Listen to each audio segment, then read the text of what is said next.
Hello students, welcome to the next lecture of breathing and exchange of gases, and here we are going to discuss about cutaneous type of respiration.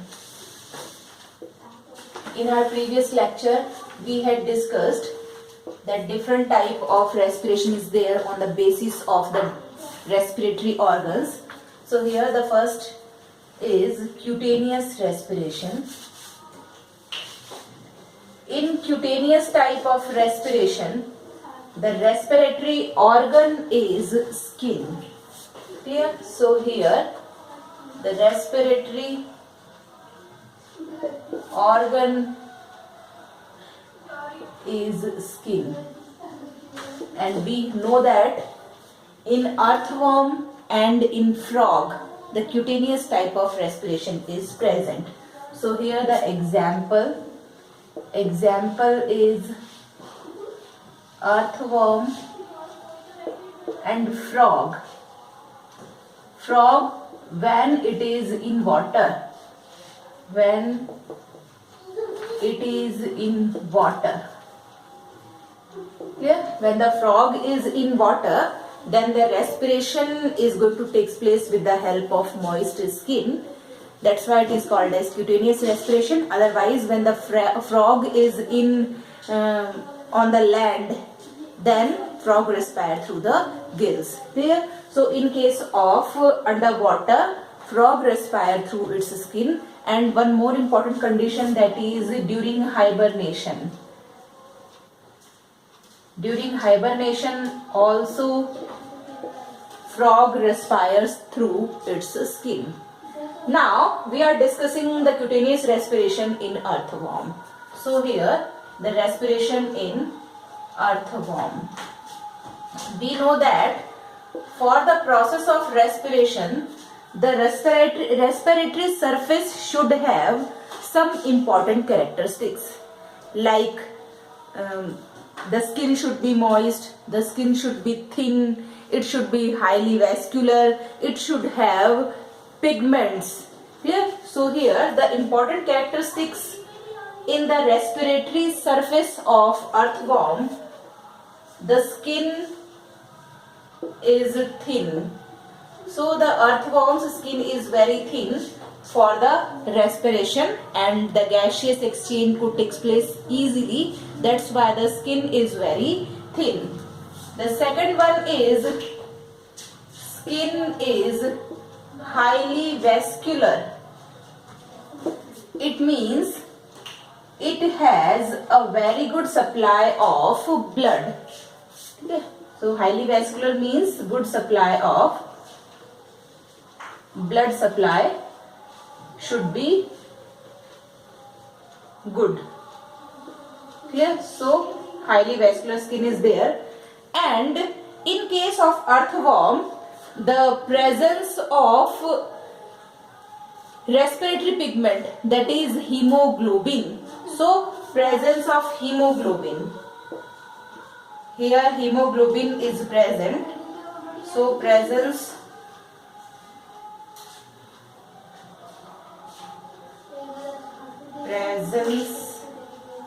of hemoglobin. In case of earthworm, hemoglobin is present in blood plasma. So hemoglobin is present in blood plasma.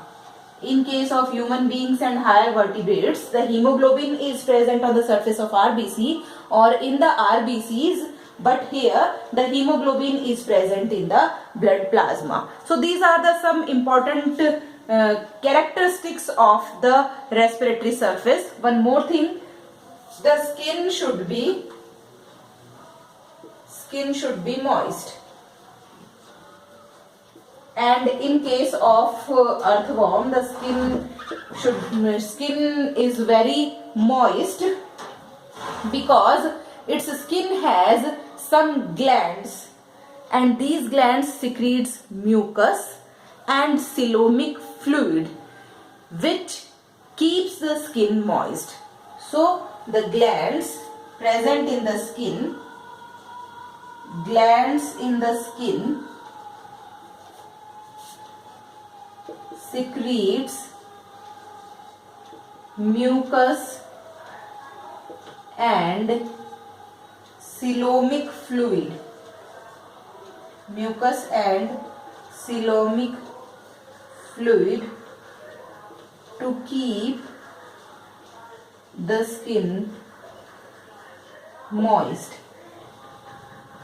Clear? So these are the important characteristics or the important characters of the respiratory surface. Now, how the process of gaseous exchange is going to take place in the earthworm. So here I am drawing a simple diagram of earthworm's skin. Suppose this is the skin of earthworm. Clear? This is the skin. Very thin layer. So it is the skin. It is moist due to the presence of mucus and coelomic fluid. So this is the mucus or coelomic fluid. So it is mucus. It has a very good supply of blood, so it is highly vascular. Suppose this is the blood vessel. This is the blood vessel. Here, this is blood vessel. Clear? The skin is in contact with the external environment. Okay? The oxygen diffuses in the mucus. Clear? From the environment, the oxygen diffuses in the mucus. Here, in this mucus, the concentration of oxygen becomes high. And we know that the gases diffuse from its high concentration to low concentration.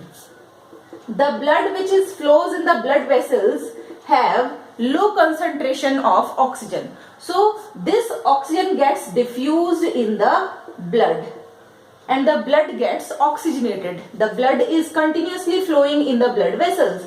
So the blood moves forward and the gas, that is oxygen gas, this oxygen gas diffuses from this fluid to the blood. ठीक है, यहाँ पे ये जो mucus है इसमें oxygen concentration क्या है, हाई है. ठीक है, तो यहाँ से ये गैस इस ब्लड में डिफ्यूज होगी क्योंकि ब्लड में ऑक्सीजन कंसंट्रेशन क्या है, कम है. ब्लड यहाँ पे कंटिन्यूअसली मूव कर रहा है. जैसे जैसे ब्लड मूव करता जाएगा the blood gets oxygenated and this oxygenated blood gets diffused in the body of the earthworm.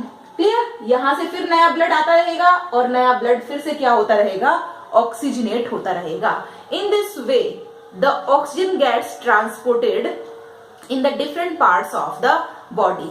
This is the most important thing.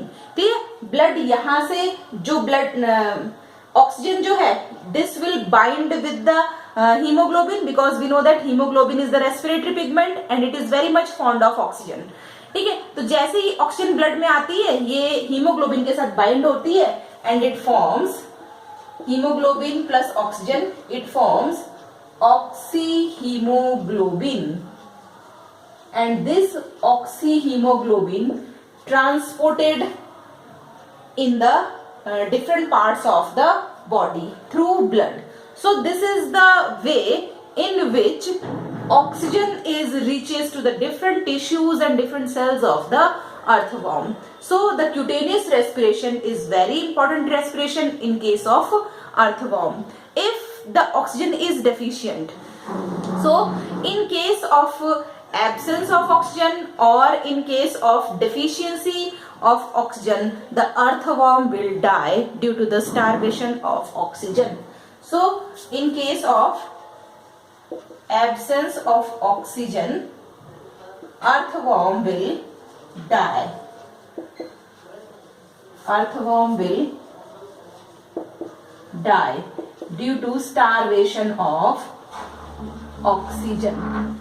Clear? So due to starvation of oxygen, the earthworm will die. This condition is mainly called as asphyxiation. Clear? This is called as, the condition is asphyxiation. Asphyxiation. Clear? It means starvation of oxygen. Clear? So, due to this condition, the earthworm will die. So, this is all about the cutaneous respiration which is present in the earthworm. In our next lecture, we will discuss about the another type of respiration that is called as tracheal respiration. Thank you very much.